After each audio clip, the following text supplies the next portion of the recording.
Hello everyone, welcome back to my YouTube channel hike English. तो आज के इस वीडियो में हम एक नया टॉपिक पढ़ने वाले हैं जो है रिमूवल ऑफ टू ट्रांसफॉर्मेशन। ठीक है, ये टॉपिक जो है रिमूवल ऑफ टू, ये ट्रांसफॉर्मेशन का ही एक पार्ट है। अच्छा, ट्रांसफॉर्मेशन होता क्या है?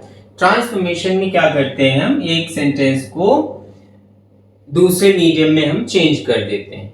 ठीक है, लेकिन मीनिंग नहीं बदलता। इतना याद रखना है, जब भी हम ट्रांसफॉर्म करते हैं किसी सेंटेंस को, वहां पर मीनिंग चेंज नहीं होना चाहिए। वो अफर्मेटिव से निगेटिव हो जाएगा, वो असर्टिव से इंटरोगेटिव हो जाएगा। ठीक है, लेकिन उसका मीनिंग जो है वो चेंज नहीं होता है। रिमूवल ऑफ टू जो है ये बेहद इंपॉर्टेंट टॉपिक है, क्योंकि जब आगे आप ट्रांसफॉर्मेशन पढ़ोगे तो उसमें ये सारी छोटी छोटी चीजें आपको काम आने वाली हैं। So just coming to plain term of talk, चलिए वीडियो स्टार्ट करते हैं। देखिए, रिमूवल ऑफ टू ट्रांसफॉर्मेशन। अब इसका मैंने एक जनरल स्ट्रक्चर यहां पर लिखा हुआ है, subject verb to adjective adverb plus to first form of the verb, right. ये एक जनरल स्ट्रक्चर होता है। हालांकि रिमूवल ऑफ टू में सेंटेंसेस के जो टाइप होते हैं वो कई तरह के होते हैं, तो जिस टाइप का हम सेंटेंस लेंगे उस टाइप का स्ट्रक्चर होगा, थोड़ा सा चेंज आएगा बिकॉज ऑफ सेंटेंसेस, राइट। अब यहां पर देखिए रूल हमने लिखा हुआ है। रूल 1 में क्या करना है, ये थोड़ा सा कॉमन रूल रहेगा। टू और टू के स्थान पर सो दैट का प्रयोग करते हैं और can not, could not, will not का प्रयोग टेंस के अनुसार करते हैं। प्रेजेंट टेंस होगा तो कैन नॉट, पास्ट टेंस होगा तो कुड नॉट और विल नॉट का भी यूज करते हैं। ठीक है, विल नॉट की क्या कंडीशन होगी वो भी मैं आपको बताऊंगा कि किस कंडीशन में हम विल नॉट का प्रयोग करते हैं। ठीक है, अब यहां पर टाइप 1 देखिए, मैंने यहां पर क्या लिख रखा हुआ है, टाइप 1 सेंटेंसेस। टाइप 1 किस तरह से किए जाएंगे, जैसे सेंटेंस लिखा है she was too tired to walk. इसका हिंदी मतलब हुआ कि वह इतनी थकी हुई थी कि वह चल नहीं सकती। ठीक है ना, क्योंकि ये जो टू और टू होता है इसका मीनिंग थोड़ा नेगेटिव ही आता है। ठीक है ना, टू और टू इनका मीनिंग क्या होता है, नेगेटिव होता है। ठीक है, अब क्या करेंगे, हमने यहां पर लिखा शी वॉज और इस टू की जगह क्या लिखेंगे, सो। फिर क्या लिखा यहां पर, टायर्ड, और फिर लगाया हमने यहां पर इस टू के लिए दैट। ठीक है, she was so tired that. अब इसके बाद देखिए दैट लगा, दैट एक तरह से यहां पर कंजंक्शन का काम कर रहा है। ठीक है, अब जब इधर हम एक सेंटेंस फ्रेम करेंगे तो उसमें भी सब्जेक्ट और वर्ब आनी चाहिए, तो सब्जेक्ट हम कंसीडर कर लेंगे यहां से शी, सब्जेक्ट आ जाएगा दैट शी। और अब यहां पर बात यह है कि कैन नॉट लगाएं या कुड नॉट लगाएं, क्योंकि सेंटेंस आपका पास्ट में है तो यहां पर हम लगाएंगे could not. She could not walk. ठीक है, ये फुल स्टॉप लगाया, सेंटेंस कंप्लीट हो गया। She was so tired that she could not walk. अगला सेंटेंस क्या है, the lion is too old to hunt, right. शेर इतना बूढ़ा है कि वह शिकार नहीं कर सकता है। अब इसको कैसे हम इसमें रिमूवल ऑफ टू कैसे करेंगे, टू और टू कैसे हटाएंगे, तो यहां पर हमने लिखा the lion is so old that. ठीक है, अब यहां पर दैट के बाद हमें एक सब्जेक्ट चाहिए पर्टिकुलरली, तो यहां पर लॉयन है तो लॉयन के लिए अगर एक सब्जेक्ट चूज करें, ठीक है, तो यहां पर हम कोई पर्सनल प्रोनाउन लाएंगे, लॉयन के लिए क्या यूज कर लेंगे, ही। ठीक है, ही, और क्योंकि सेंटेंस आपका प्रेजेंट है तो कैन नॉट लगाएंगे, कैन नॉट हंट। जब भी कैन नॉट लिखेंगे तो एक साथ जोड़ करके लिखेंगे। ठीक है, the lion is so old that he can not Hunt, full stop. लीजिए, इसका रिमूवल ऑफ टू हो गया। तो यहां तक क्लियरली समझ में आ गया होगा। अब हम टाइप 2 वाले सेंटेंसेस समझ लेते हैं। देखिए, सेंटेंस क्या है, Mount Kailash is too high to climb. Mount Kailash इतना ऊंचा है कि कोई इस पर चढ़ नहीं सकता, कोई इस पर चढ़ नहीं सकता। ठीक है, तो जो सब्जेक्ट है वो अननोन है। ठीक है ना, इसमें क्या है ना, इसमें सेंटेंस में सब्जेक्ट नहीं है। आप सोचेंगे माउंट कैलाश, ये सब्जेक्ट नहीं है। ठीक है ना, तो यहां पर किसी अननोन सब्जेक्ट के बारे में बात हो रही है कि कोई इस पर चढ़ नहीं सकता है। तो ऐसे सेंटेंसेस किस तरह से फ्रेम करेंगे जिनमें सब्जेक्ट नहीं होता है और आपको अपने से एक सब्जेक्ट कंसीडर करना होता है। तो यहां पर इसको इस तरह से हम फ्रेम करेंगे, mount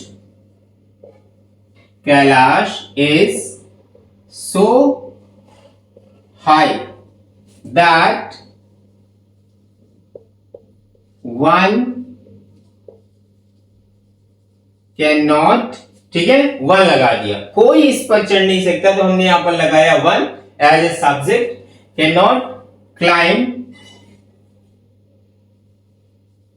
it.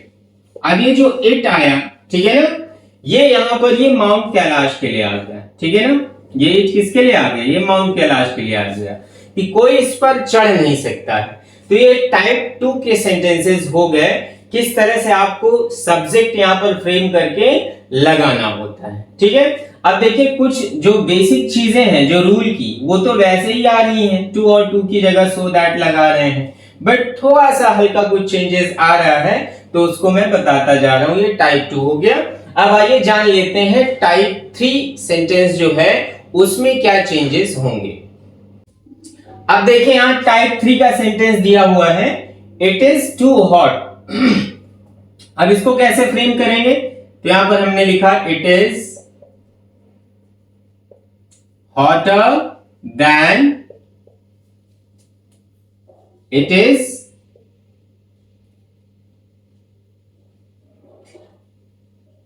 Proper, full stop, ठीक है ना। अब यहां पर इट इज प्रॉपर की जगह आप लिख सकते हैं इट शुड बी, ठीक है, तो आप इसको इस तरह से भी लिख सकते हैं, it is hotter than it should be, ठीक है।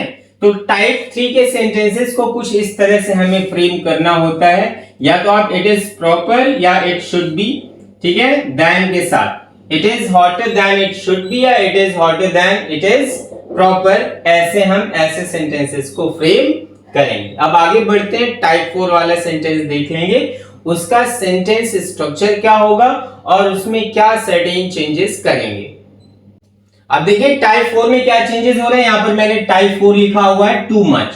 जब सेंटेंस में टू के साथ मच वर्ड जुड़ा हो तब हम कैसे चेंज करेंगे, ठीक है, सिंपल है, इसको भी वैसे ही, इट इज सो बैड, ठीक है ना, it is so bad that, और यहां पर फॉर हिम दिया हुआ है, तो हिम का सब्जेक्ट ले लेंगे, ठीक है ना, हिम ऑब्जेक्टिव फॉर्म है, इसका हम सब्जेक्ट बना लेंगे तो हो जाएगा ही, फिर लिखा कैन नॉट बियर इट, ये आपको एक्स्ट्रा जोड़ना है, ठीक है ना, it is so bad that he can not bear it, इस तरह से इसे चेंज करेंगे। अगला सेंटेंस है it is too much for me, तो इसमें देखिए इट इज सो बैड लिख लीजिए या शॉकिंग लिख लीजिए, कोई दिक्कत नहीं है, ठीक है, तो चलिए इसमें हम शॉकिंग लिख लेते हैं, शॉकिंग या बैड में से कोई एक, इट इज सो शॉकिंग या फिर बैड, फिर क्या लगाया यहां पर दैट लिखा। अब देखिए सब्जेक्ट यहां पर क्या लेंगे, क्योंकि यहां पर फॉर मी दिया है तो मी का सब्जेक्ट क्या होगा, आई, और फिर लिखा कैन नॉट बियर इट, तो ये हो गया टाइप 4, जिसमें टू मच दिया हो उसमें किस तरह से चेंजेस होंगे और क्या एक्स्ट्रा चीजें लग रही हैं ये समझ लें आप। सो आई होप टाइप 4 भी आपको समझ में आ गया होगा। अब कुछ और सेंटेंसेस जान लेते हैं, टाइप 5 सेंटेंस में देखते हैं क्या सर्टेन चेंजेस होंगे। Okay, look at type 5 sentence क्या है, he is too lazy for a player, ठीक है ना।